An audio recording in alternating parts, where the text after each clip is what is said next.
C'est parti, bonsoir, bonsoir à tous, salut Freupland, bienvenue à tous ceux qui nous regardent sur YouTube, à tous ceux qui nous regardent en live sur Twitch. Salut Nocif, Salut Norse, tu comment vas? vas-tu? Bah ça va, ça va, ça va. Techniquement un peu dans la panade aujourd'hui sur le live, mais ça devrait aller, on va faire avec. Et toi, comment vas-tu? Ça va extrêmement bien. Je te remercie de poser la question. Super. Bah écoute, on a un chouette programme aujourd'hui, je trouve. On va parler un petit peu du giveaway d'Abdullah rapidement, vous présenter ça. Il paraîtrait qu'il y a eu 10 millions de dollars qui ont été sortis de Plend. On va, on va discuter de ça. On va vous faire le fameux débriefing de l'AMA qui a eu lieu il y a maintenant une semaine, c'est ça? On devait la faire il y a 2 semaines et au final l'AMA avait été reportée, donc on va vous faire le débriefing aujourd'hui. On va faire un petit tour de Twitter, on va parler un petit peu Ornament Contest, faire un petit tour d'horizon, enfin bref, voilà, que du beau programme. Et on commence immédiatement par le giveaway d'Abdullah. Donc Abdullah, le joueur numéro 1 de Plend, nous fait l'honneur d'offrir 1 million de PEX aux joueurs pour rendre un petit peu l'appareil à tout ce que le jeu a pu lui offrir, si j'ai bien compris. Nocif, cool, non? Bah, moi, je trouve que c'est quand même quelque chose d'assez impressionnant puisque il n'a pas grand-chose à voir avec la plateforme, je veux dire les propriétaires de la plateforme. Donc, faire venir quelqu'un de la communauté pour faire un giveaway d'une somme aussi conséquente, je trouve que c'est quelque chose qui a rarement été vu dans l'histoire du gaming, appelez-vous ça comme vous voulez, mais c'est vrai que je trouve que c'est quelque chose d'assez nouveau, quoi. Et pour préciser ce que tu viens de dire, c'est pas eux qui sont allés le chercher, c'est lui qui est venu vers Upland apparemment pour proposer son giveaway. Donc c'est totalement volontaire de sa part et c'est très cool quand même.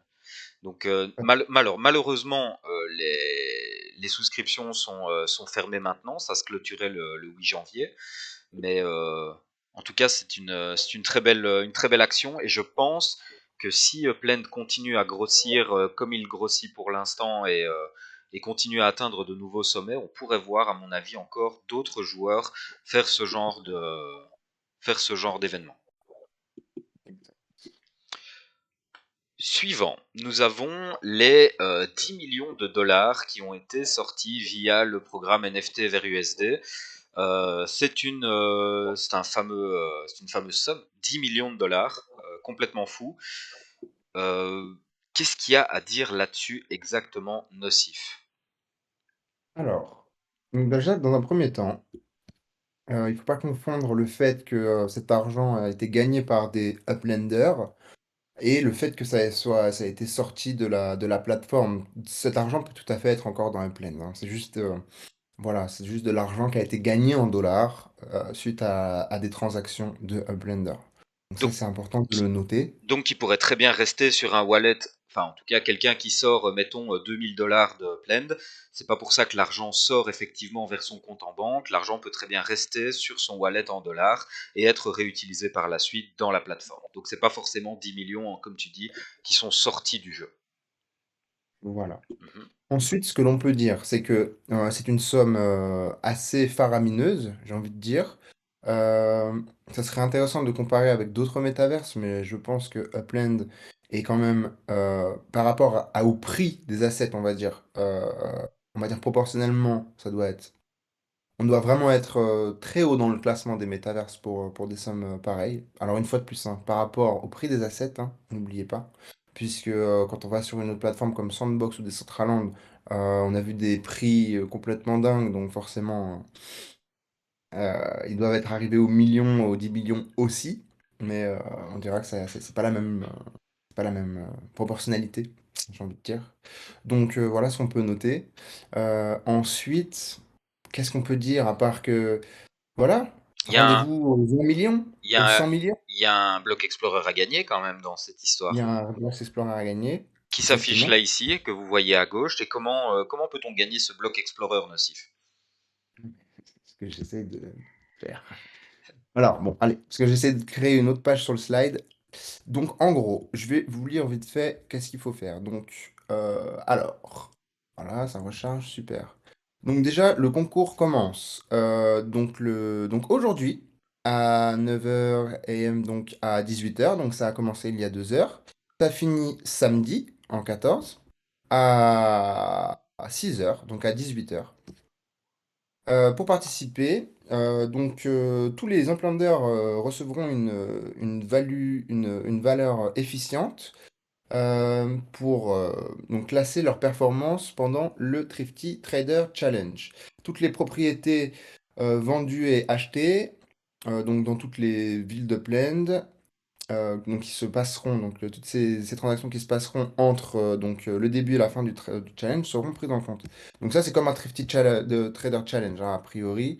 Relative to Profit Score. Oui, en fait, c'est tout à fait un Thrifty Trader Challenge conventionnel. C'est juste que c'est pour célébrer ce milestone. Donc, voilà. Each of these... voilà. Ok. Voilà. Bah C'est un écoute, Thrifty Challenge en en tout convention. cas, en Donc, tout cas, plus vous tradez, plus vous avez de chances de gagner. Donc, voilà, il y a des petites subtilités par rapport à voilà, la différence de produits tradés, etc., etc. Donc on parle bien de propriété, attention. Mais voilà, les valeurs différentes, etc., etc. Donc plus vous allez trader avec deux joueurs différents, plus ça agrandit votre score, etc., etc., etc. Je vous invite à aller regarder la page qui relate tout ça là, pour aller voir, pour parce que avoir plus d'informations. Parce que c'est Voilà. vrai que pris par le temps, on a complètement zappé de regarder les conditions de participation à ce challenge.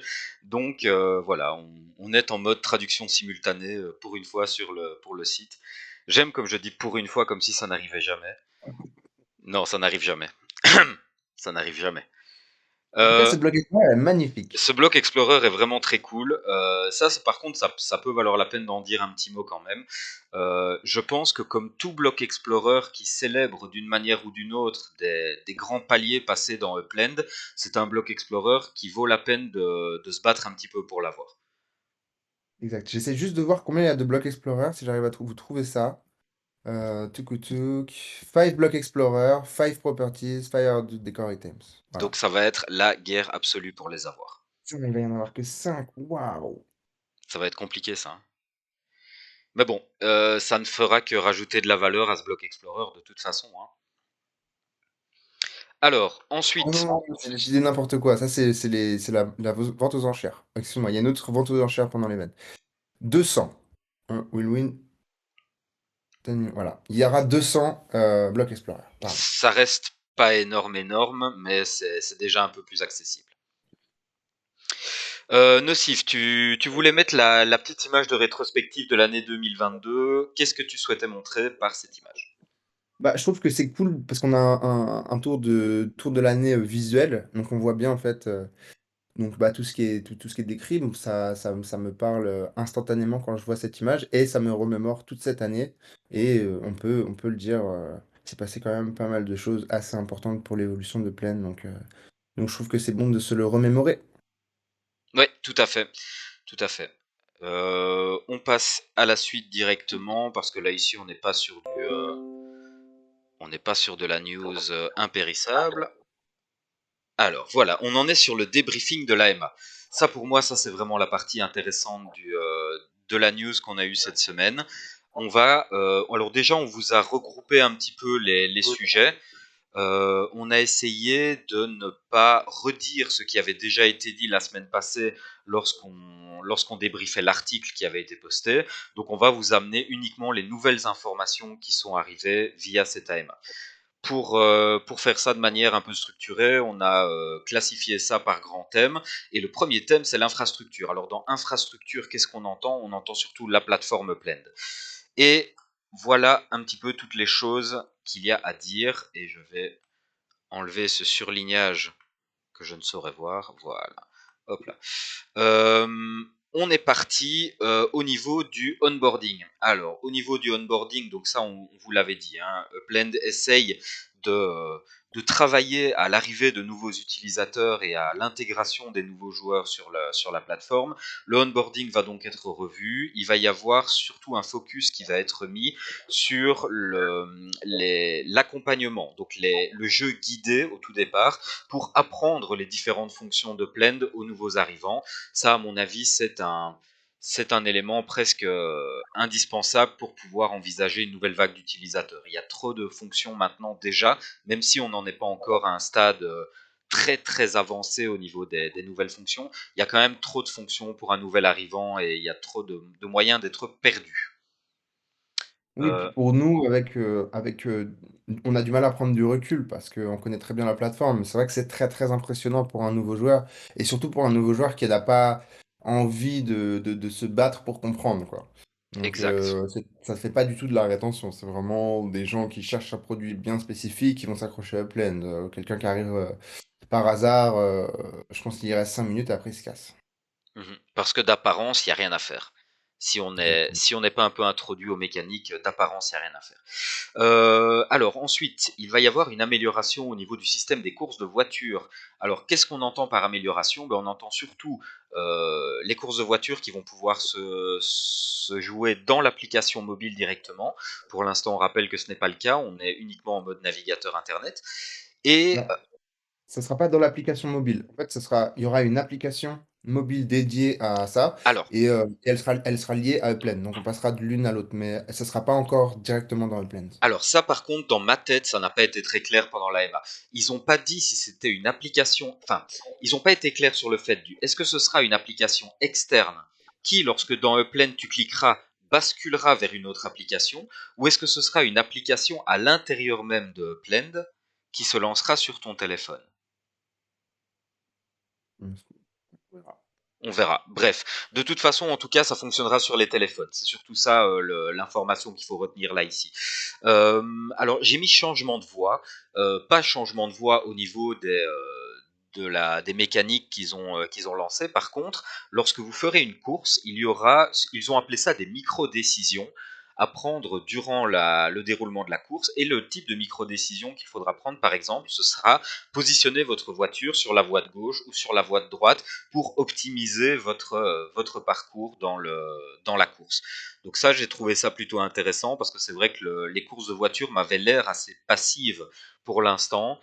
Mis à part le fait de développer tes blocs Explorer, alors ça on va en parler juste après d'ailleurs, l'entraînement des blocs Explorer, on va pouvoir entraîner nos blocs Explorer, spoiler, mais mis à part l'entraînement des blocs Explorer, il n'y avait pas énormément de gameplay réel durant la course pour interagir en tant que joueur avec ce qui se passe à l'écran.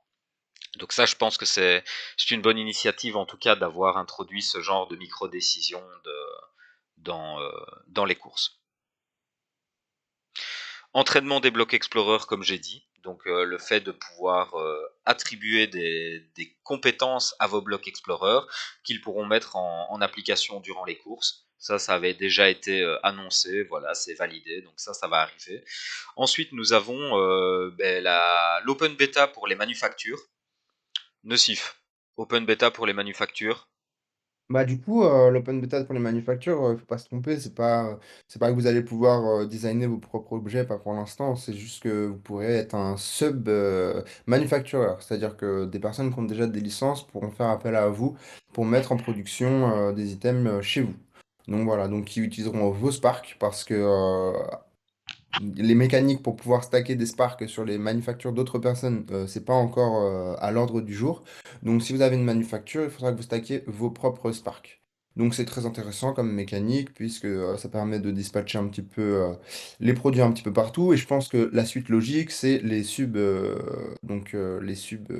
showroom en fin de compte. Puisque donc vous pourrez manufacturer à tel endroit et puis donc voilà, c'est très intéressant, c'est très intéressant. Ok. Les Google Search, plutôt intéressant aussi. Donc là, ils ont précisé un petit peu l'optique qu'ils avaient au niveau des Google Search. Donc c'est le fait de référencer toute forme de NFT qui pourrait se trouver dans Upland sur Google. Donc via une recherche Google, si vous tapez une adresse 1 rue de Main Street par exemple, je ne sais pas moi, à San Francisco par exemple, il devrait vous sortir dans la recherche Google un lien vers Upland qui vous amène directement vers la propriété. Donc bonne décision pour ramener des nouveaux utilisateurs, bonne décision pour dynamiser le second marché, bonne décision également pour tout ce qui concerne les NFT. À partir du moment où le portail sera vraiment plus développé, où on pourra intégrer des NFT qui viennent d'Ethereum et d'autres blockchains, ce sera à mon avis un très bon atout d'avoir du listing sur Google directement. En ce qui concerne les développeurs tiers, donc là fatalement on continue avec de plus en plus d'intégration au courant 2023, hein, plus de développeurs tiers, plus d'applications, plus de layer 2, tout ça pour toujours aller dans le sens de la création de valeur, de la complexification de l'écosystème et de l'intrication des différents rouages de l'économie. Voilà, donc ça c'est très bon signe, pas pour les nouveaux arrivants, mais pour le développement même de l'écosystème. Très très bon signe. On a l'arrivée des avatars en 3D, qui, à mon sens, vont de pair avec l'expérience in-home, qui devrait, à mon avis, être annoncée dans la foulée quand les avatars 3D seront là. Bon, voilà, Avatar 3D, je pense qu'on avait déjà à peu près tout dit là-dessus. Il y a encore quelque chose que tu souhaites rajouter, toi? Non, non, là on est sur la structure, donc non, c'est à peu près tout, hein. Ça arrive, on ne sait pas trop quand, mais ça arrive et ça risque d'être une fonctionnalité très intéressante, oui. Mhm. Alors, on a eu la question pour le rating des quartiers, donc le fait de pouvoir donner un classement aux différents quartiers en fonction de leur niveau de développement. Alors là, je ne sais plus exactement. Attends, je vais aller jeter un petit coup d'œil dans mes notes. Donc là, ils Bon, ont du coup, dit ils ont dit très, très court terme, donc du coup, ça va arriver là, peut-être dans la semaine prochaine, quelque chose comme ça. En ils, revanche, ça va pas arriver in-game, c'est-à-dire que tout sera ce sera des leaderboard. leaderboards qui seront accessibles sur l'application, enfin sur le website Upland pour l'instant, avant que ce soit incorporé. Exactement, exactement. Il y a eu la question également de savoir quel genre de gamification allait arriver encore dans l'avenir. La réponse a été un peu, allez, je vais pas dire qu'ils ont tourné autour du pot, mais dans le fond, ils ont donné une réponse qui est un peu neutre, mais avec laquelle je suis plutôt d'accord. C'est que dans le fond, gamification, c'est pas forcément du jeu, c'est amener des éléments de jeu autour de mécaniques. Et dans Upland, au final, tout n'est que gamification. Les legit sont une forme de gamification dans le sens où il y a des concours qui permettent de se classer dans des leaderboards. Les voitures sont une forme de gamification parce qu'il y a les courses. Les propriétés sont une forme de gamification vu qu'il y a l'aspect trading et le fait de jouer et de grossir via le transfert de propriété. Donc tout n'est que gamification. Voilà, et il faut comprendre que pourquoi ils tournent autour du pot? Parce que bah, c'est pas leur but premier. On pourrait dire que la plus grosse gamification aujourd'hui, à part les Treasure Hunt, en fin de compte, c'est les voitures. Et clairement, les voitures, à la base, ils ont dit, nous, on crée pas une application pour les voitures. Enfin, on crée pas un jeu pour les voitures, on crée juste un jeu pour vous montrer que c'est possible et à vous de le créer. Mais du coup, voilà, ils sont pas axés là-dessus. Eux, ils sont axés pour pouvoir créer une plateforme viable qui puisse recevoir d'autres parties, donc des compagnies tierces qui créent eux-mêmes leurs jeux vidéo. Donc en fin de compte, toute la gamification va arriver avec les dev shops et toutes les boîtes qui vont ramener ça, type Gala, etc., etc. Ben, soit dit au passage, d'ailleurs, c'est Gala qui va prendre en charge le développement du premier jeu de course de voiture vraiment abouti dans Upland. Voilà. Ensuite, nous avons eu des questions par rapport au chat. Donc, le chat, bon, ben ça, je pense que sans grande surprise, ils ont annoncé que ça allait s'étoffer, qu'il allait y avoir du chat multi-user, qu'il allait y avoir du chat par ville, par quartier, par node, enfin voilà. Donc, tout ce Voice aussi, voice chat. voice chat aussi, voilà. Donc, tout ce à quoi vous pensez, en tout cas, est dans les tuyaux par rapport aux fonctions de base qu'on peut attendre d'un chat. Surtout pour notre communauté qui vient quand même principalement de Discord. Bon, ben, je pense que les grandes fonctions qui sont présentes dans Discord et dont Upland se sert vraiment vont être répliquées d'une manière ou d'une autre dans le jeu. Ensuite, ils ont parlé d'aide transport, donc le fait de pouvoir utiliser les véhicules comme moyen de transport. Ils nous ont dit que ce ne serait pas pour le premier quadrimestre, mais que ce serait définitivement dans le courant de l'année 2023. Est-ce que je me trompe en disant qu'il me semble que c'était annoncé pour le premier quadrimestre dans la roadmap? Non, je crois que c'était annoncé. C'est- Oui, le c'est- premier. Non, je pense que c'était annoncé C'était en pending? Q4, quoi. Ah, c'était... Ok, d'accord. Ok. Ben voilà, donc là, à mon avis, petit retard de ce côté-là. Alors, la question que nous attendons tous, quelle croissance peut-on attendre pour Upland en 2023, Nocif? Bien, je vais consulter ma boule de cristal. N'est-ce pas? Compliqué de savoir, Ben, mais ben ça ça, dépend de beaucoup de choses. très bonne réponse qu'il a donnée au final, hein. La question boule de cristal, c'est vrai. personne ne peut savoir ça. L'important, c'est est-ce que les vecteurs de croissance sur la plateforme sont bons? Est-ce que le jeu est abouti? Est-ce qu'il y a des bugs? Est-ce que ça tourne bien? Est-ce qu'il y a de l'utilité en somme? À partir du moment où il y a de l'utilité, moi je ne doute pas, vu l'ampleur des partenariats, que la croissance sera au rendez-vous. Mais ça dépendra évidemment un peu de l'état des marchés, ça dépendra de pas mal de variables qui sont un peu impossibles à définir maintenant, et surtout c'est pas possible de prendre un engagement et de se dire en 2023 ça ira mieux. En 2023 on va gagner des utilisateurs, en 2023 on va exploser, c'est pas possible de dire ça. Voilà. Ok, alors question intéressante, parce que c'est une question que je me suis déjà posée moi-même. Donc ça rend la question intéressante, bien entendu, car je ne me pose que des questions intéressantes. Est-ce qu'on peut toujours considérer Blend comme un jeu de trading immobilier, étant donné l'actualité? Nocif, peux-tu répondre à ma question?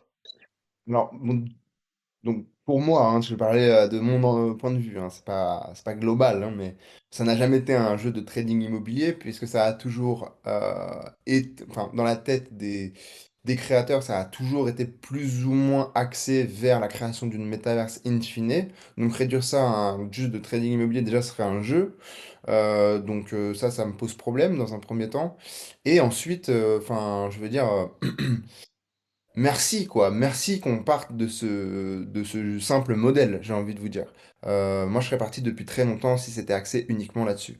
Qu'est-ce qu'on peut dire? On peut dire que faut bien comprendre que tout part dans une société ou n'importe quoi, tout part du sol. Donc, il faut déjà notarier le sol pour pouvoir y avoir des activités donc notariées qui rentrent dans une économie, etc., etc. Donc, on peut bien voir que où Upland nous mène, le côté immobilier sera toujours extrêmement présent. Même si c'est vrai qu'on peut s'imaginer qu'il va y avoir des pôles d'attraction et qu'il y a des endroits qui vont vraiment décoller et d'autres qui potentiellement seront un petit peu laissés de côté. Mais En ça, revanche, oui, tout est axé vers l'immobilier puisque on ne peut quasiment rien faire sans immobilier sur Upland. D'ailleurs, ça a été la réponse de Haydan, et c'est une réponse avec laquelle moi je suis moyennement satisfait. C'est d'arguer en fait que Upland est un jeu de trading immobilier, parce que quoi qu'il arrive dans Upland, tout est fonction du développement immobilier. Mais pour moi, c'est pas vraiment répondre à la question. Pour moi, à mon avis, d'un point de vue communicationnel, ils peuvent pas encore se permettre vraiment de sortir de ce narratif de property trading game. Mais je pense que tout le monde sent bien, enfin en tout cas, moi je le sens, toi tu le sens nocif. Après, voyez un peu si ça vous parle ce qu'on dit, mais moi je pressens en tout cas qu'il y a bien plus qui se joue derrière Upland qu'un simple jeu de trading immobilier, et l'avenir nous le dira. Un petit point sur la virtual locality. Eh bien, du coup, il y a eu une question qui a été posée pendant l'AMA, c'était de se dire que la mécanique pour, par exemple, acheter des voitures ou des blocs Explorer donc dans les shops, il fallait se rendre euh, dans le lieu du shop. Et quelqu'un demandait si est-ce que cette mécanique pourrait être répercutée sur l'achat des propriétés dans un avenir certain, quoi. Et ils ne l'ont pas, voilà, ils n'ont Exclu. pas décliné. C'est-à-dire que c'est une possibilité. Après, peut-être que non, peut-être que oui. Mais voilà, Ça se ils sont. réfléchit. Voilà, c'est ouvert, c'est ouvert. Mhm. Alors, au niveau de l'approbation des métaventures, donc lorsque vous postulez pour ouvrir une métaventure, là, ils ont apparemment pris l'engagement que ces postulats, donc, alors, ne seraient jamais automatisés. Il n'y aurait jamais un robot qui validerait ou refuserait les propositions. Par contre, avec l'évolution de la team, ils s'engagent à ce que cette procédure prenne de moins en moins de temps et soit de plus en plus efficace. Donc, ils ont parlé, si je ne me trompe pas, d'une validation en l'espace de quelques jours. C'est le souvenir que tu as aussi? Oui, ils ont dit qu'en un jour, si ça se passe bien. Mais en fait, ça va vraiment être. Là, on est sur de la ressource humaine. Donc, c'est vraiment. Voilà, si l'équipe, s'ils peuvent se permettre de faire grossir l'équipe qui gère tout ça, bah, ça ira plus vite. Et quand cette équipe-là sera en vacances ou ce genre de choses, eh ben, ça mettra plus de temps. Voilà. Mhm. Alors, il y a eu l'éternelle question des fuseaux horaires. Discuter un petit peu de est-ce qu'il y a possibilité de faire des événements qui sont de temps en temps cadrer sur les fuseaux horaires américains, de temps en temps plutôt sur les fuseaux horaires européens. Voilà, bon, ben, tout ça, je pense que ce sont des questions qui se réfléchissent de toute façon en interne chez eux. Ils ont déjà, avec Rio, eu ce genre de réflexion et fait des releases différées pour avoir différentes time zones qui étaient respectées, je vais dire. Je pense qu'ils vont continuer à réfléchir dans ce sens-là. Pour l'instant, il n'y a rien qui est vraiment validé, rien qui est vraiment entériné, mais ils réfléchissent dans ce sens-là, ça me Ouais. paraît évident. Après, en fait, ils peuvent pas se le permettre encore, puisqu'en fait, quasiment, on va dire, 90% des effectifs pleins se Sont aux... trouvent aux États-Unis Exact. et au Brésil, en fait. Donc, c'est-à-dire que c'est plus ou moins le même fuseau, hein. On doit être pas loin donc, du fuseau de New York au Brésil. Donc voilà, ils n'ont pas trop une grosse marge de manœuvre. Mais on pourrait s'imaginer que demain, s'ils avaient une équipe en Allemagne ou quelque part en Europe, sur lesquels ils pourraient se reposer, bah, et bien sûr, on pourrait avoir cette équipe bah, en full mode pendant nos heures. Et donc lâcher des events à nos heures. Voilà. Mais c'est une question de ressources humaines une fois de plus. Encore une fois. Donc là, c'est... Ils réfléchissent, mais il y a un moment, il faut engager des gens et il faut que les équipes grossissent. Donc, on verra bien comment tout ça se développera. Pour terminer, petite question marketing. Où Upland en est-il d'un point de vue marketing? Là, c'est Dirk qui a pris la parole pour répondre à cette question. Lui, ce qu'il a dit, c'est qu'ils allaient... bon, bah, de toute façon, il y a déjà le marketing habituel auquel on est tous habitués, les publicités Brave, etc. Bon, tout ça, on connaît. Ce qu'il a ajouté, c'est qu'il y aurait apparemment plus d'internationalisation dans la publicité. Donc, des affichages, m'a-t-il semblé, il me semble qu'il a parlé de ça. Il a parlé de plus de langues sur le site web. Il a parlé de plus international dans l'application, avec notamment une intégration de l'Asie. Donc, pas une ouverture de ville, hein, qu'on se comprenne bien, mais en tout cas, peut-être intégrer comme langue le chinois, peut-être, que sais-je. Donc, ils réfléchissent en tout cas à une intégration des joueurs asiatiques, et j'ai trouvé ça plutôt intéressant parce que dans mon esprit, et ce depuis longtemps, j'avais l'impression que l'Asie n'arriverait probablement pas sur Upland. Ouais, c'est intéressant tout ça. Et aussi, ce qu'on peut noter, c'est que je crois qu'ils vont, enfin, ils ont été plutôt clairs là-dessus, mais je crois qu'en fait, ils vont attaquer un angle marketing assez intéressant. C'est qu'ils vont quand même bien se reposer sur la communauté. Et donc, alors, je sais pas si ça a bien marché, mais en tout cas, de leur point de vue, c'était très concluant.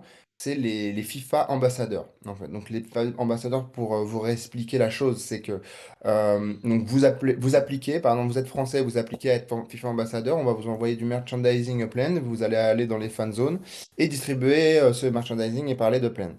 Donc en fait, je crois que ce concept, voilà, ils veulent le rendre complètement commun, et donc ça va se passer comme ça. Donc c'est-à-dire que c'est la propre communauté qui se chargera du marketing en interne, et je trouve que c'est une idée brillante dans la mesure où la communauté joue le jeu. Donc on verra comment ça se passe. Exact.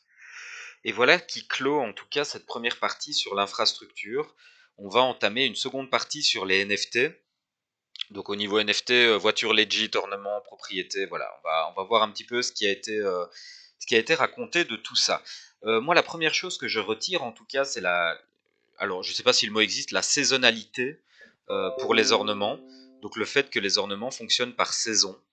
Qu'est-ce que tu penses de ça, toi? Bah ouais, c'est ça a tout à fait été. En fait, il faut comprendre qu'il y a une prochaine fonctionnalité qui arrive, c'est les structures blueprint, donc c'est-à-dire construire des vraies structures. Donc Mhm. c'est vrai que comme on peut un petit peu toucher à la structure quand on fait des ornements, ça serait complètement marcher sur donc le business modèle des blueprints si on pouvait avoir des ornements qui restaient toute l'année. Donc ça me paraît évident. Ensuite, c'est vrai que cette fonctionnalité, elle est là vraiment pour appuyer, on va dire donc certaines périodes de l'année dans le plein. Donc c'est très bien au niveau communautaire.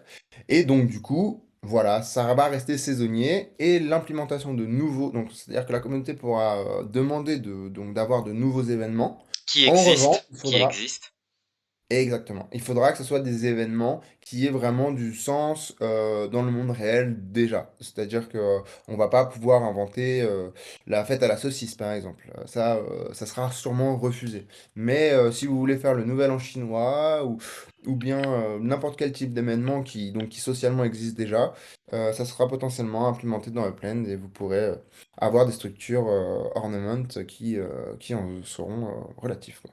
D'ailleurs, je reviendrai sur ce point tout à l'heure quand on sera dans le point Twitter, parce il y a une réflexion que j'ai trouvée un peu surprenante et qui vaut peut-être la peine que j'en dise un petit mot. Donc j'y reviendrai sur cette saisonnalité des ornements lorsqu'on fera la review Twitter.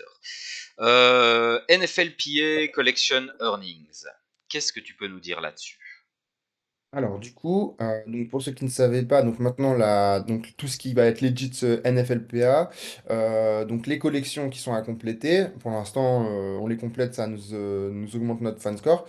Alors, du coup, il va y avoir cette fonction qui va arriver. On va pouvoir gagner des EPEX au même titre que les collections complétées donc dans le real estate, dans les propriétés. Donc, du coup, ça va pas être déployé dans le sens où vous allez gagner quelque chose de mensuel pour l'instant. Ça va être donc accumulé. Donc, la fonctionnalité va être. Donc, ça va être, tout va être pris en compte sur la saison là, en cours de la NFLPA. En revanche, tout sera payé à la fin de la saison, apparemment. Voilà, très bien.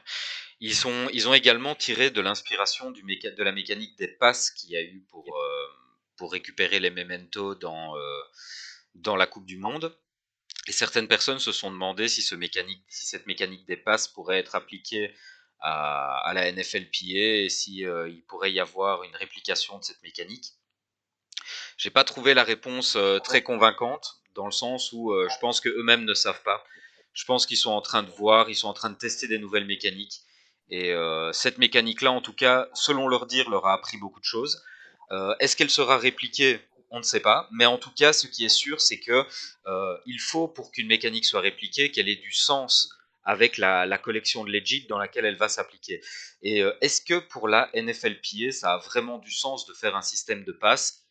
Peut-être pas exactement comme ça a été fait dans la Coupe du Monde. Maintenant, est-ce qu'il y a un système qui pourrait être adapté? Je pense qu'ils y réfléchissent. Mais ça va être compliqué. Ça va Moi, je être un peu pense compliqué. qu'il faut vraiment une structure de championnat avec poule et voilà, huitième, quart, etc. Si c'est pas le cas, c'est un peu plus alambiqué, quoi. Je Mhm. pourrais l'imaginer, mais c'est un peu plus complexe, même pour les joueurs, de comprendre ce qui se passe. Je sais pas. Alors, Faudrait que ça soit. Ouais. on a eu également cette vieille question au niveau des voitures. Est-ce que les dégâts sur les voitures vont arriver? Donc la réponse est oui, ça va arriver. Maintenant, pas tout de suite. C'est vraiment un développement qui va se faire sur le long terme. Ils gardent ça quelque part dans leur esprit, mais on n'y est pas du tout. Ils sont pas du tout en train de bosser là-dessus pour l'instant. Alors, des legit portées. Qu'est-ce que je veux dire par là? J'entends par là en fait une traduction un peu que j'ai toujours trouvé un peu approximative de l'anglais pour dire wearables. Donc l- comment on dit? Je pense qu'on dit l'informatique portée en français. Ouais, Voilà, complexes. complexe. Moi, je dirais wearable. Bref, les wearables, vous savez sûrement de quoi il s'agit. Donc ça veut dire en fait que les legit à long terme, à partir du moment où les avatars Skin, en seront, fait. voilà, c'est ça, ça va être des skins, exactement. Donc ça va être la possibilité de porter vos legit si vous avez une paire de chaussures et j'ai failli dire une jaquette, non, comment on dit, un maillot, Un veston. Un veston. un veston de la Coupe du Monde. Voilà, si vous avez un veston de sport de la Coupe du Monde, votre avatar pourrait se retrouver à le porter. Donc ça, j'ai trouvé que c'était cool parce que au final, les legit pour l'instant souffrent un petit peu du manque d'utilité, si ce n'est les collections et l'aspect vraiment collectible. Bon, bah, moi, j'y vois pas énormément d'intérêt. Tu fais la saison, tu fais les leaderboards, tu essayes de gagner pendant la saison, et après, quid? Bon, bah, pas grand chose. Eh bien, si, voilà, les legit pourraient être portés par vos avatars, et je ne désespère toujours pas que les API soient ouvertes à un moment pour les développeurs tiers pour pouvoir en faire une utilité dans des jeux Layer 2 et ce genre de choses. Ouais. Triple Threat Challenge, nocif. Alors, le Triple Threat Challenge. Donc du coup, donc là, ça a été. La question, ça a été de demander si donc le Triple Threat Challenge, qui donc déjà existe pour la NFLPA, pourrait être donc répercuté sur les autres legits et les autres, les autres championnats, etc., etc. Donc la réponse a été oui. a priori, puisque donc le Triple Threat Challenge, c'est quelque chose qui marche très bien. Donc je ne sais pas qui d'entre vous est intéressé par tout ce qui est NFLPA, mais en tout cas pour les aficionados, ça marche très bien parce que ça rend toute l'interaction avec les legis beaucoup plus on va dire connecté avec la vie réelle, puisqu'en fait vous stackez des joueurs pour une semaine par exemple, et en fin de compte par rapport à la performance des joueurs que vous avez stackés, vous allez voilà, avoir un rang plus ou moins haut dans le leaderboard. Donc en fait plus vous connaissez le championnat, plus vous pouvez déterminer qui est en mesure de faire une bonne semaine, plus vous avez de chances de gagner. Donc, si par exemple, si vous stackez un joueur qui est blessé, parce que vous n'êtes pas au courant qu'il est blessé, bah, vous gagnerez pas. Donc ça rend la chose très interactive et très intéressante. Donc, j'aimerais bien que ça soit répercuté sur à peu près tout ce qu'on pourrait, en tout cas, Exact. en termes de sport et de Alors, performance. il y a un point, en fait, je me rends compte là ici en relisant les différents points qu'on aborde, il y a un point qui a été soulevé pendant l'AMA et dont je n'ai pas fait mention sur le slide, c'est les réplicas. Il y a eu la question de savoir quand est-ce que les réplicas allaient arriver. Et la réponse a été la suivante. Ils ont dit que l'infrastructure pour les réplicas est prête. Donc au niveau développement, il n'y a plus de travail de leur côté à faire pour pouvoir implémenter la chose. Par contre, ce ne sera pas délivré pendant le premier quadrimestre. Donc il faudra probablement attendre Q2, voire Q3 peut-être, pour voir arriver les réplicas. Autre question intéressante qui touche un peu la manufacture et la création des différents NFT, c'est comment maintenir la rareté des différents NFT. Nocif, qu'est-ce que tu as retenu de tout ça? Alors, donc en fait, c'était une question posée une fois de plus. Donc, comment allons-nous maintenir la rareté donc des décorations, en fin de compte, une fois que tout le monde pourra en manufacturer? Alors, la réponse est assez simple, elle se retrouve dans le Spark. Puisque le Spark est une ressource limitée avec, comme ils se disent, donc une barrière d'entrée à la création du Spark assez haute, que ce soit en termes d'investissement de temps pour le Trésor Hunt ou bien un investissement financier pour l'achat des Sparks dans le store, eh bien en fait ça rend énormément de friction sur la conception de tous ces produits et donc maintient la rareté par rapport à l'économie du Spark. Donc on peut très bien s'imaginer qu'aujourd'hui l'économie du Spark est assez basse, donc la rareté restera assez haute, enfin assez basse, puisque ce sera plutôt facile de manufacturer. Mais, comme je vous l'ai dit précédemment, en fin de compte, vous pourrez pas aller par exemple sur l'Apex Exchange, Apex Spark Exchange, et demander de stacker du Spark sur vos factories. Donc, c'est-à-dire qu'en fin de compte, tant qu'ils apporteront pas cette mécanique, ça sera très très compétitif en fait de produire. Donc, ne vous attendez pas à ce que les prix de tout ce qui est décoration dégringolent avec cette mécanique qui arrive, puisque les détenteurs de Spark, enfin, il n'y a pas beaucoup de gens qui ont 10 Spark. Et pour stacker sur une moyenne factory, il vous faut déjà 10 Spark. Donc, vous voyez, c'est assez limité. C'est assez limité. Donc, Et, a priori, cette mécanique du Spark est là pour aussi tenir la valeur de tout ce qui est produit avec le Spark. et qui plus est, en plus de devoir mobiliser du Spark, il y a également la variable temps, donc le temps de production, qui limite également la rapidité de production. Tu peux pas arriver en une fois avec 200 000 objets comme ça qui popent de nulle part dans le jeu. Non, bien sûr que non, il faut créer ces 200 000 objets. Et si chacun de ces objets prend une heure, eh ben, on est parti pour 200 000 heures. Donc en plus du Spark, il y a la variable temps également qui va limiter. Exact.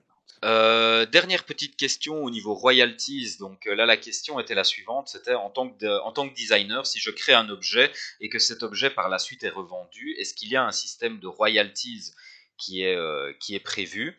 Alors, ils y pensent. Ils n'ont pas encore de système vraiment établi pour ça, mais je pense en tout cas que c'est une idée qui devrait vite trouver sa résonance, rien que de par le fait que la concurrence a déjà intégré ce genre de mécanique. Quand tu regardes sur OpenSea, il y a déjà un système qui permet aux créateurs de toucher une commission sur chaque revente sur le marché secondaire de leur NFT. Donc Je pense que Upland va naturellement s'aligner avec ce genre de proposition. Ils ne le feront peut-être pas exactement de la même manière, ça sera peut-être un peu différent, mais en tout cas ils y pensent et ils devraient très rapidement mettre en place ce genre de très rapidement. Ils devraient mettre en place ce genre de mécanique. Et ça, à mon avis, ça ne durera pas des années. Ce sera peut-être pas pour Q1 2023, mais ça durera pas des années. Et puis surtout, c'est pas la communauté de joueurs en fait qui va pousser ça. En fait, c'est les marques qui vont commencer à produire. Donc, on a bien vu. Donc, la FIFA produit. La FIFA a tout à fait intérêt. Enfin, c'est tout le concept du NFT de pouvoir en fait toucher en fait des royalties sur le second marché. Donc voilà, ces compagnies vont pousser la création de ce concept. Donc ça va arriver assez vite. Oui. Exact. Alors, on a passé en revue les NFT, on a passé en revue l'infrastructure. Il nous reste encore deux points à voir. Il nous reste les ressources. Alors, au niveau ressources, bon, ben là, il y en a deux.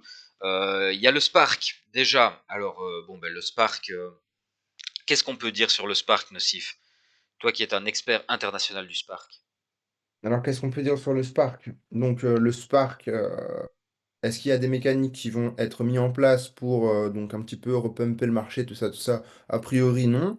C'est l'économie dans son ensemble qui fera le job quand il y aura plus de, euh, de contraction en fait sur l'économie de plaine. Donc voilà, Alors, on reste en réflexion. quand tu dis non, il y a quand même, en tout cas, les nouvelles mécaniques type voiture qu'il va falloir recharger avec du Spark. Il y a quand même de nouveaux use cases qui vont arriver pour le Spark, qui devraient quand même mettre le marché un peu sous pression, à mon avis. Ce que je voulais dire, c'est qu'en fait, ils vont pas apporter des mécanismes artificiels Ah, pour d'accord, d'accord. Ouais, parce qu'il y a beaucoup de joueurs qui se plaignent, et puis c'est normal, il y a beaucoup de joueurs qui ont investi dans le Spark, que ce soit bon, une fois de plus hein, financièrement ou bien avec leur temps. Donc c'est vrai que voir le Spark, donc je crois que le Spark il est à 10 EPEX, il est à 10 EPEX heure là aujourd'hui en moyenne. Donc bon, Ouais, 10,45, je crois. voilà, bon après c'est vraiment le bottom hein. Il faut pas, il n'y a pas que ce genre d'offre, hein. Mais ça se trouve, donc on voit bien que c'est quand même assez bas.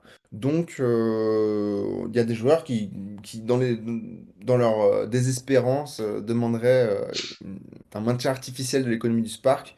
Alors je peux vous dire que le jour où ça arrive, moi je serai très loin d'Upland, hein. Donc tant mieux si c'est l'économie qui régule et l'offre et la demande, et vaille que vaille. Voilà. Maintenant, de toute façon, il y aura des nouveaux use cases qui vont arriver pour le Spark. Le Spark est là pour pousser toute activité qui n'a pas de rapport avec la vie. Donc, je ne doute pas que des usages pour le Spark, il va y en avoir et certainement encore beaucoup. Le Spark, c'est de l'or, Le les amis. Spark, c'est de l'or, exactement. Et le stem, c'est de l'eau. Non, je ne sais pas. Je ne sais pas. Mais le stem, si vous n'êtes pas au courant, c'est le nom provisoire ou provisoirement définitif. On ne sait pas encore trop. Mais en tout cas, ce sera l'équivalent du Spark, mais pour tout ce qui concerne les êtres vivants. Et ça, évidemment, ça intéresse énormément les joueurs. On a tous bien envie de pouvoir élever des moutons, faire pousser des arbres et être des néo-hippies dans l'univers fantastique de Plend.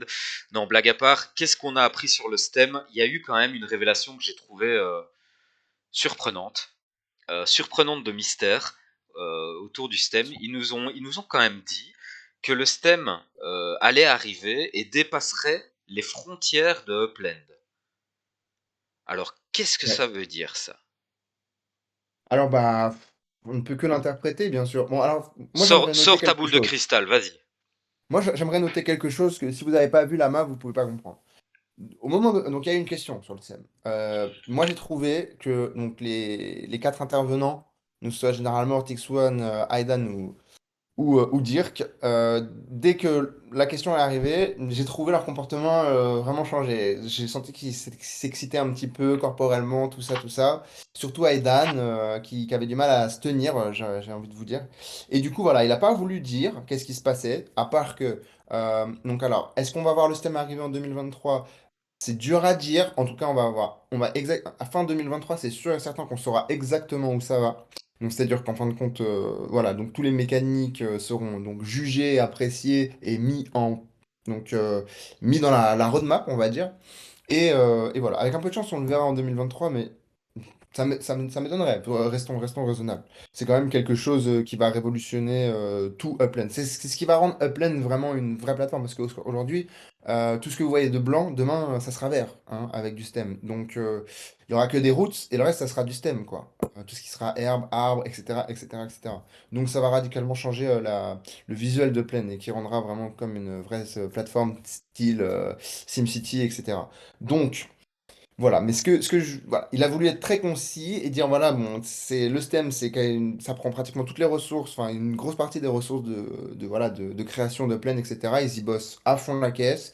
Et ce qu'il a dit, oui, c'est vraiment ça, c'est que par rapport à la mécanique qu'ils sont en train donc de mettre, de créer, le STEM serait donc dépasserait les frontières de plaine. Donc alors, je vais vous donner mon interprétation, parce que je peux tout à fait me planter, donc c'est vraiment mon interprétation. Je pense donc que Upland va devenir donc la base plateforme de beaucoup de métaverses, c'est-à-dire que ce sera voilà un petit peu le lien, le fil conducteur entre toutes ces métaverses, et elle les mènera potentiellement.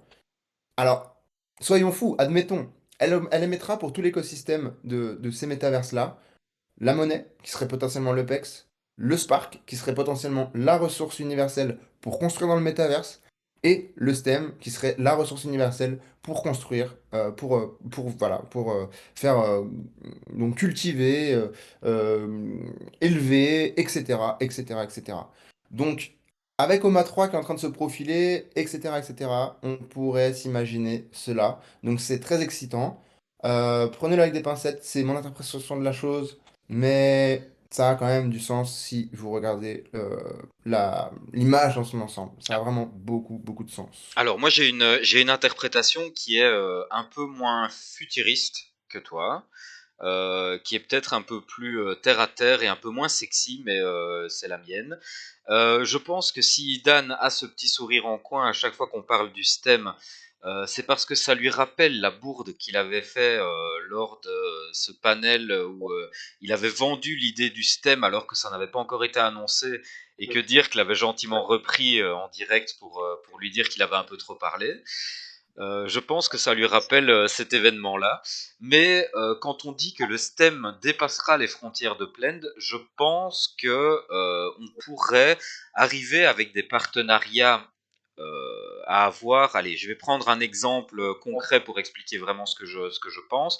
Je pense qu'avec le partenariat de Gala Games, on pourrait intégrer les voxels de Gala Games à l'intérieur de Blend et que ces voxels puissent produire une certaine quantité de STEM et nous mettre une certaine quantité de STEM à disposition. Donc je pense que des partenariats pourraient trouver des interactions de production comme ça entre les différents écosystèmes. Et probablement pas beaucoup, probablement des poussières de STEM, mais ça pourrait être un des liants et un des tissus qui se créent entre les différents projets et qui créerait de l'interconnectivité entre les différents métaverses. Mais je suis sur une vision plutôt lointaine, je suis d'accord avec toi que Blend aurait une belle position pour être un hub de connexion entre les différents métaverses. Plutôt d'accord avec ça. Et surtout, en fait, l'économie. C'est qu'en fait, il n'y a quasiment aucune métaverse qui a une vraie économie, en fin de compte. Mhm. Donc, c'est vrai que le travail de Plaine, depuis le départ, c'est pas de créer une métaverse, c'est de créer une économie. Donc voilà, toutes les métaverses adjacentes pourraient s'adosser à l'économie Upland et ça prendrait tout son sens. Mais c'est vrai que, après tout, je suis extrêmement optimiste. Ben, tu es tout à fait optimiste et moi je suis tout à Ah, fait c'est belle, hein. et moi je suis tout à fait rationnel et j'ai toujours raison. Donc voilà. Preuve en est d'ailleurs que j'ai toujours raison, mais les chiffres que j'avais donnés quand on analysait l'UIP1 sont absolument exacts et maintenant que l'argent a été versé vers la Upland Pool, toutes mes prédictions se sont avérées absolument exactes. Je vous invite à aller jeter un petit coup d'œil si vous souhaitez me prendre en défaut. Euh, on va accélérer un petit peu d'ailleurs parce qu'il est déjà 21 h et on est seulement au dernier point de l'AMA. Au niveau des partenariats, bon ben on a Gala Games de toute façon avec qui ils continuent de bosser activement. L'implémentation se fait petit à petit et arrivera probablement, si ma mémoire est bonne, c'est pas pour Q1, je crois, Gala Games, c'est ce qu'ils ont dit, hein, Nocif. Je parle surtout. Ils ont dit que non, ça sera probablement pas pour Q1. Ils travaillent C'est très très très dur là-dessus. c'est ça. Ils Mais bossent du très dur coup, là-dessus, mais c'est pas pour Q1. Ce sera plutôt Q2, Q3. Enfin voilà, on verra bien. Mais en tout cas, ils travaillent très dur avec Gala Games et ça, c'est bon signe. Au niveau de la FIFA, ça avait déjà été annoncé, mais c'est un partenariat sur plusieurs années. Donc, il ne faut pas forcément entendre ça comme uniquement un partenariat qui sera actif uniquement lorsqu'il y aura une Coupe du Monde. Il y a d'autres événements qui sont organisés par la FIFA dans l'entretemps. Le prochain, apparemment, serait en juillet ou en août. Ce serait une compétition de football en Nouvelle-Zélande.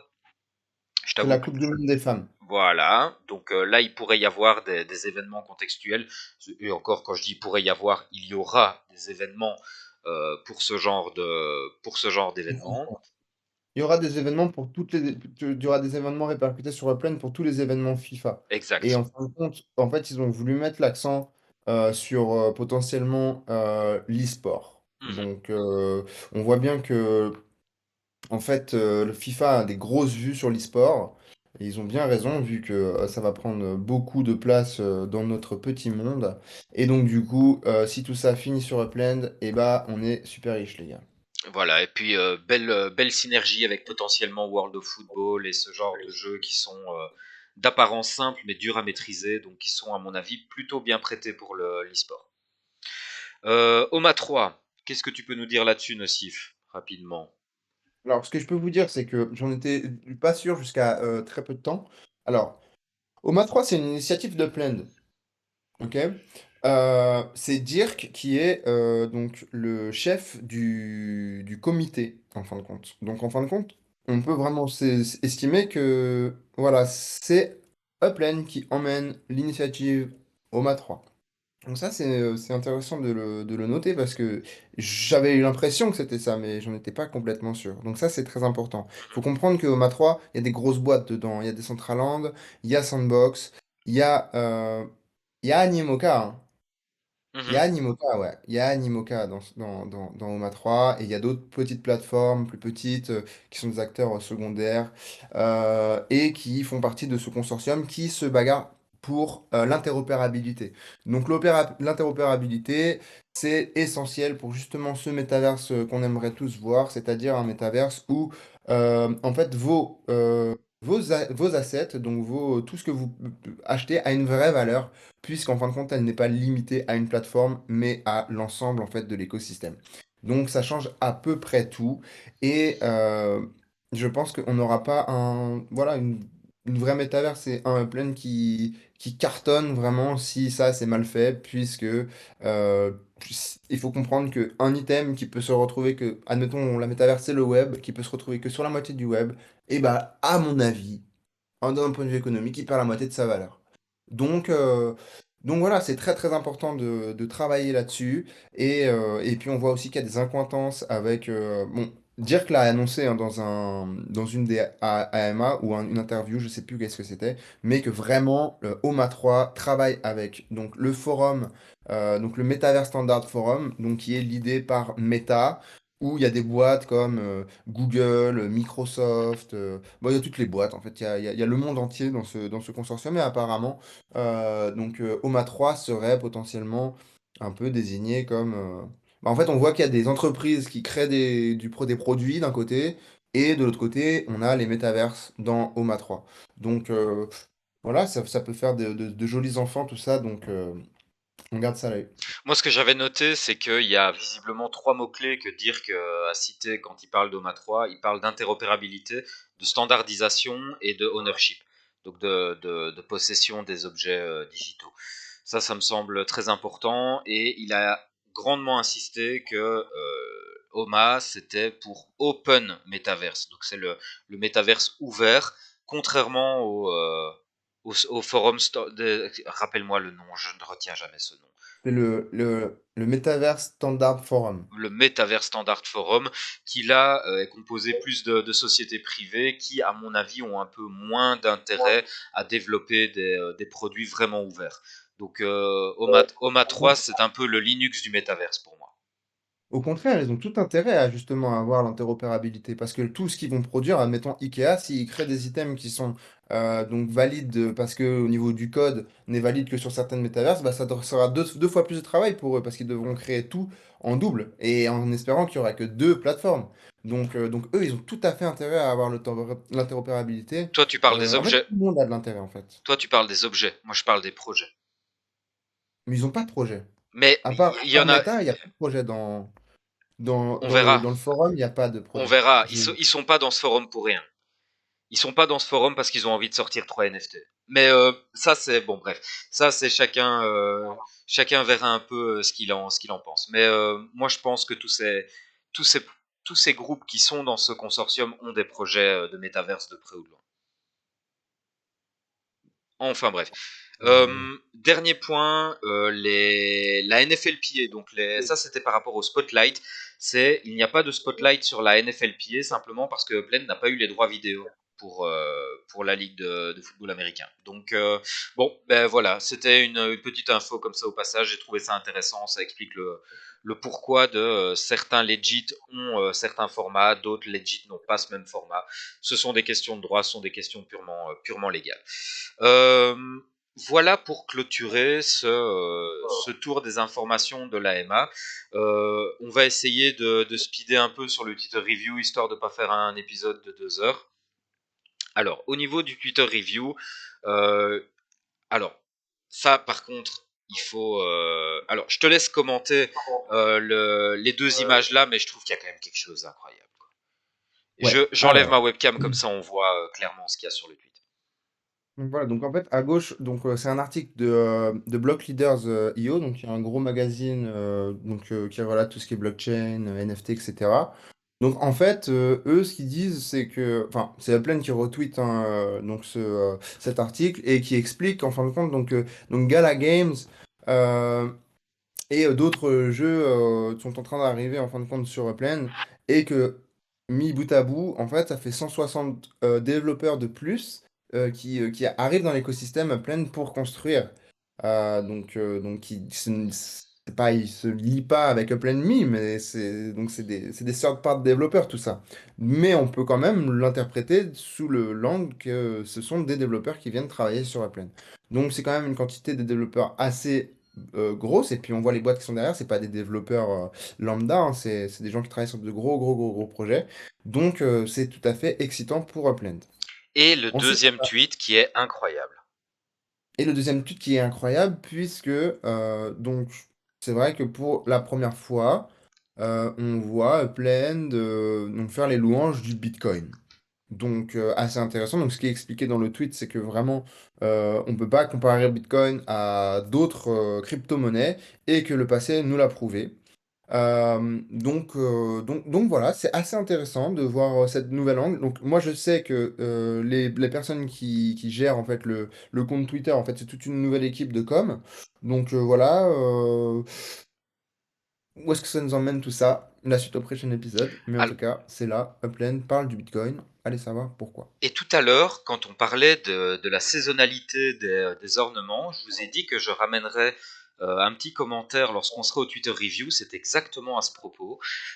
Quand ils étaient en train de décrire les types d'événements pour lesquels il pourrait y avoir des ornements, il y a General Mort qui a dit moi je rêverais de voir un ornement pour le Pizza Day. Et le Pizza Day, si vous n'êtes pas au courant, le Pizza Day c'est un jour qui est fêté dans la communauté Bitcoin, qui célèbre la première transaction qui a été effectuée. De mémoire, il me semble que c'est quelqu'un qui avait acheté une pizza pour 10 000 Bitcoins, si ma mémoire est bonne. Depuis, ce jour est célébré. Donc, il y a encore eu un clin d'œil à cette communauté Bitcoin avec un événement qui est assez, allez, je vais dire assez. C'est un truc de connaisseur un peu, hein. C'est pas un clin d'œil de grand public, ça, hein, le Pizza Day. Si t'es pas dans la communauté Bitcoin, normalement, tu sais pas trop ce que c'est le Pizza Day. Oui, d'ailleurs, tu me l'as appris tout à l'heure, puisque même moi je ne savais pas. Ben voilà. Donc j'ai trouvé ça marrant et je me demande un peu ce qu'ils veulent faire avec cette communication sur le Bitcoin. Mais on va pas tirer de conclusion de tout ça, mais voilà. Petit meeting avec Dirk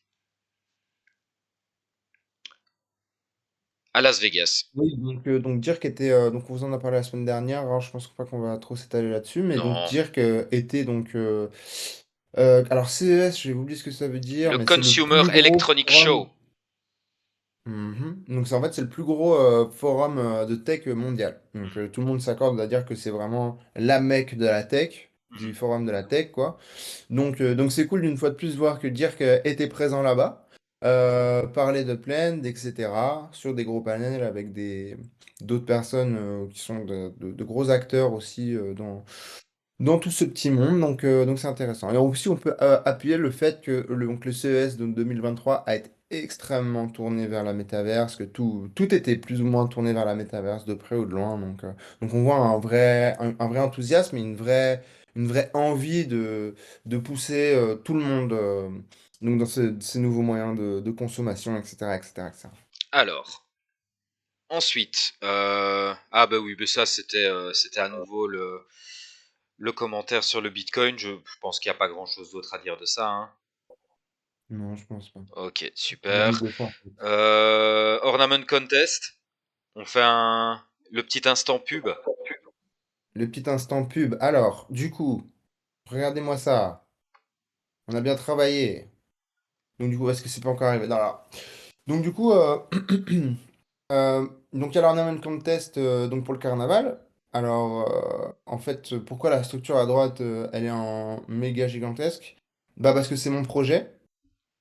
Donc, si ça vous plaît, bah n'hésitez pas le jour venu à voter pour nous, puisque bah potentiellement c'est des gros sous à la clé. Donc voilà, c'est la communauté, ça rayonnera sur tout le monde.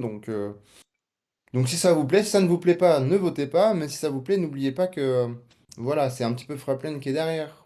Donc si ça peut faire basculer un petit peu votre jugement si vous aviez voilà, si votre cœur balance, voilà. Donc c'est moi et un de mes Et, meilleurs amis qui sommes derrière ce projet.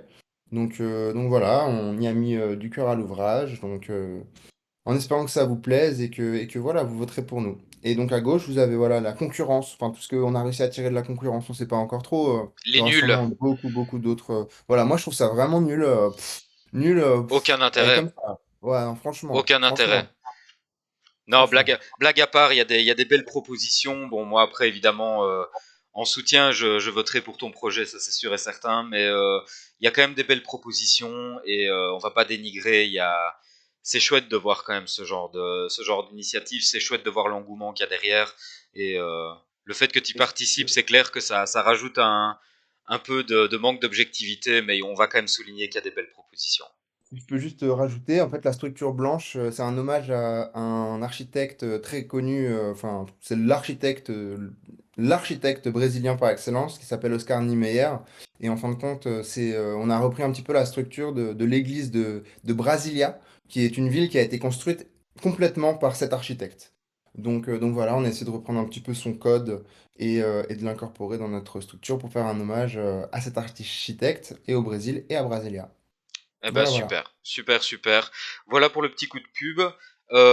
Écoute, le tour d'horizon, je te propose qu'on le fasse un peu sommaire. Euh, Est-ce qu'il y a quelque chose en particulier que tu souhaites Ah, tu veux la conspiration? Je te connais. Ah oui, ça c'est très important. En avant, c'est Ça, parti. on l'a Allez. mis à la fin, là, c'est pour les plus combatifs d'entre vous qui sommes encore là.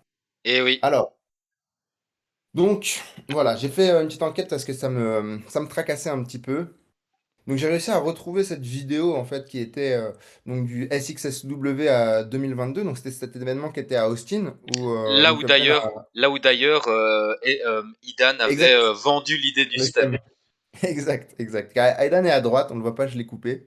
Donc du coup, voilà. Donc on voit qu'en fait il y a Dirk. L'autre personne, je crois que peut-être c'est Mani, mais je suis pas sûr. Mais la personne qui est derrière, enfin devant le panneau MV Motors, c'est en fin de compte la même personne qu'on retrouve sur donc le panel dont Dirk a fait partie, donc au CES 2023, donc il y a quelques jours. On voit que c'est la même personne. Donc cette personne, elle travaille pour Motorverse. Et est-ce que tu peux nous display le lien, s'il te plaît, Nord, si tu peux, si ça, t'as la connexion Internet? Alors, oui, j'espère que ça se voit plus ou moins bien. Bon, Alors attends. laisse charger, parce que du coup ça va arriver que tout le monde voit bien le site Internet. Il y a une vidéo ou pas? Non, hein.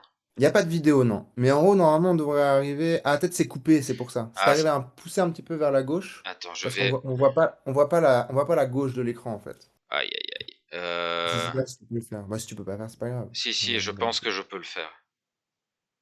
Mais je sais qu'il y a une touche. Je Donc, suis. c'est une grosse. Bon, une fois de plus, c'est rien d'officiel, mais quand même, c'est bizarre. On retrouve. Donc, déjà, il faut rappeler le contexte. Euh, donc, c'était un panel Upland, donc au SW, machin truc là. Donc, en fin de compte, le gars, il a été invité par Upland. Il a vraiment été invité par Upland. Il avait théoriquement rien à faire à cet endroit-là. Donc, ce gars, c'est lui qui représente Holoverse. Holoverse, c'est cette mécanique qui est faite pour pouvoir en fait avoir de la VR en voiture et qu'en fin de compte les sensors de la voiture soient répercutés dans l'expérience à l'intérieur du casque. Donc, c'est-à-dire quand vous prenez des jets à gauche, le, le vaisseau, tout ce que vous voulez en fait qui se passe dans votre casque en fait réagit de la même manière que la voiture. Donc vous avez vraiment l'impression d'être dans quelque chose de mouvant dans la dans votre expérience dans le casque. Donc en fait, ce qu'on voit dans le site internet, donc, je sais pas, je crois que tu l'as Ouais, mais enlevé, hein. écoute, en fait, j'arrive pas trop à Bah, recentrer le. c'est pas grave, mais si juste t'arrives à descendre en fait, Ouais. descendre plus bas dans le site internet. Voilà, si t'arrives à descendre. Donc là en fait, là on est sur le site de Audi, hein. On est sur le site de Audi et parce que c'est un projet Audi tout ça. magazine.audi.com.au. Voilà. Donc il faut bien voir que on a la même personne qui est là parce qu'en fait, c'est lui qui porte le projet de HoloVerse. Donc il a travaillé pour Audi toute sa vie, ce mec, et aujourd'hui il porte ce projet. Donc en fait, je trouve qu'il a quand même de fortes acquaintances avec Dirk. Euh, on sait très bien qu'il faut une plateforme, théoriquement, bah, qui reproduit le mapping de la Terre. Donc Plain serait une parfaite plateforme de landing pour tout ce qui sera les expériences dans le métaverse, mais qui ne sera pas des expériences forcément fantastiques. Ce Mhm. sera des expériences se balader dans la ville. Imaginez-vous quand Upland sera complètement construit à Manhattan et que vous aurez des gratte-ciel qui font 5 km de haut, etc. Bah, avec HoloVerse, potentiellement, vous pourrez voilà, avoir accès à tout ça. Donc, je trouve ça assez fantastique. Et en sachant toute l'énergie qui est donnée dans les voitures pour Upland, tout ça, bah, et qu'ils ont plus ou moins annoncé dans la main aussi qu'il y avait potentiellement une marque de voiture qui allait arriver, en tout cas un partenaire qui toucherait plus ou moins à tout ce qui est automobile, tout ça. Voilà, est-ce qu'on aurait Audi? Audi, ça fait partie du groupe Volkswagen, tout ça. Voilà, ça laisse des possibilités assez larges. Mhm. Voilà, Tout à c'est fait. juste, voilà, peut-être, c'est la suite de l'enquête. Suite de l'enquête, On, la suite au on vous prochain tiendra au épisode. courant. Mais c'est vrai que ça commence à se recouper pas mal, donc interesting. Holoverse, Interesting. Ok, Holoride, super. pardon. Holoride, pardon. Allez voir sur le site internet, tout ça, si vous n'êtes pas au courant. Holoride, c'est très excitant. Et voilà, je pense qu'on va tout doucement s'en arrêter là. Il y aurait peut-être encore quelques petites infos à remonter, mais on a déjà fait un bon épisode, donc je pense qu'on va tout doucement s'arrêter là. Est-ce que tu as des questions dans le chat? Parce que j'ai pas de vue sur le chat malheureusement aujourd'hui, c'est terrible. Alors oui, donc si vous avez des questions, je, je suis là. Nous sommes toutes oui. Donc en tout cas, merci à Raskar pour le soutien qui vote pour Frupland. C'est très très très cool. Le soutien. Très très cool. Sachez que tous ceux qui ne voteront pas pour le projet de Nocif seront bien évidemment bannis de Freeplend, c'est l'évidence. Et de Upland aussi, parce qu'on Et de commence à avoir Upland, des sacrées et de pressions, Upland hein. évidemment, Bon, on on veut pas appellera vous mettre la Dirk. pression, hein, mais vous prenez des gros risques. On appellera Dirk et on lui dira mec, on sait ce que tu prépares avec Audi, donc il faut nous obéir maintenant. Ouais, non, mais pas de stress. C'est vraiment. Aussi, c'est des choses que vous allez potentiellement avoir dans le store, donc vouloir acheter. Donc voilà, il faut aussi que ça vous plaise, hein, bien entendu, hein. Hmm. Pas de questions particulières dans le chat, Nocif? Non, pas de questions. Je pense qu'on a été magnifiquement clair une fois de plus et il n'y a pas de questions. Voilà. Magnifique. Nous avons transcendé les problèmes techniques pour délivrer un live d'une qualité incroyable. Quality. Quality incredible. Bon, eh ben, Bien. il me reste à vous souhaiter en tout cas une bonne soirée, une bonne semaine. On se retrouve mercredi prochain, Nocif. Eh oui, comme toujours, on ne Super. manquera pas l'appel. Super. Eh ben, te dis à la semaine prochaine et à très bientôt. Merci tout le monde. Bonne semaine. Ciao, Ciao les ciao. gars.